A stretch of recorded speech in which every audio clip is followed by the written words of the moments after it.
Sagutin natin tong tanong ni Boss. Boss, pasagot naman, ilang oras ang wave maker na naka-on sa 50 gallon salt water?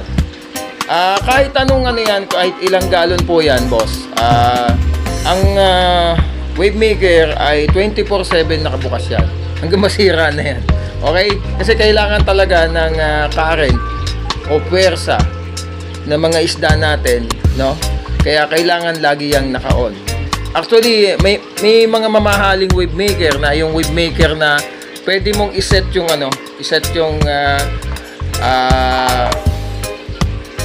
parang ikot niya. Pwedeng magbago yung wave current niya sa direksyon. Pwede yun. Meron pa buhay patay siya. Buhay patay. May ganon. No, may ganon. Sa cellphone na yun sineset, no.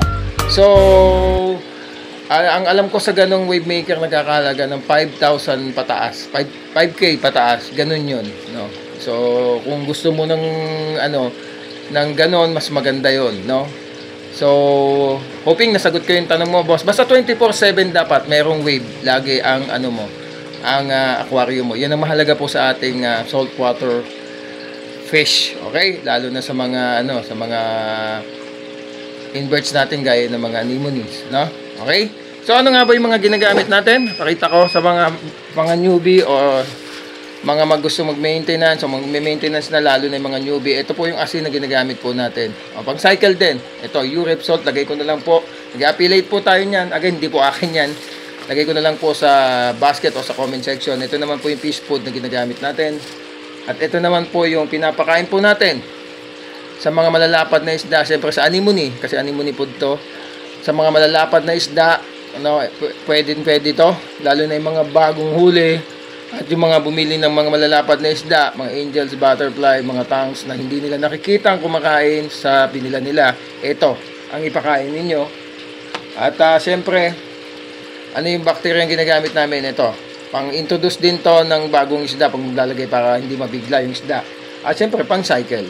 Okay? At yung mga iba pa, ilalagay ko na lang sa basket. Yung mga iba pang mga kailangan. Lahat yun, mga affiliate po natin. Nasa link. Pag kailangan nyo lang bumili, i-click nyo lang po yung link. So, ito.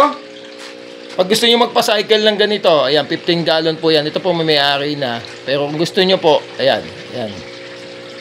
All-in-one na po yan. Kasama na po yung filter nyan.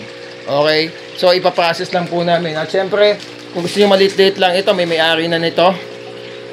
Pero ito, yan, inumpisa na po natin. Ayan, wala pong may-ari. Kung gusto nyo, downan nyo na. Ito po yung mga nano. Ito naman po yung pico.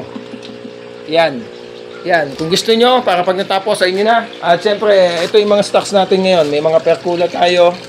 Ayan, mga anemone. Madami pa po tayong anemone. May anemone crab po tayo. Ayan. Anemone shrimp, magkatabi sila. Anemone crabs, ayan po. At ayan, yung mga sinasabi ko lagi, pinopromote ko po yan. Yan po yung mga anemone na gustong-gusto po ng percula. Kita nyo naman po ng mga nemo. Hindi po lahat ng ng anemone ay gustong-gusto po ng mga clownfish. Depende po yan sa klase. Ayan po, may mga carpet po tayo. Yung carpet, ang may gusto dyan, yung mga tomato, saka mga African. Saka yung mga ganito, saddleback. Kita nyo yun? Oo. Pero mga nemo natin, yan po ang mga gusto. Yan, mga ganyan. No? Ayan po. Available pa po, no? Meron din po tayong feather one duster. Mga green rust po tayo yun. Ayan, mga green rust po. Meron pong white gabi. Ayan po. Ay, siyempre, yung ating paborito ngayon, tang. Scopas tang. Ayan, meron po tayong, ayan, cardinal stripe. Sa taso, ayan, dami po natin cardinal. Ayan po. Okay, yan. Tapos meron po tayong, ayan, banded shrimp. Ayan. Okay, so ayun, mag-message lang po, no, para hindi kayo maubusan. Basta saltwater, siyempre, dito ka na. Walang ba saltwater. Maraming salamat, boss, sa patuloy na pagtatanong. Okay?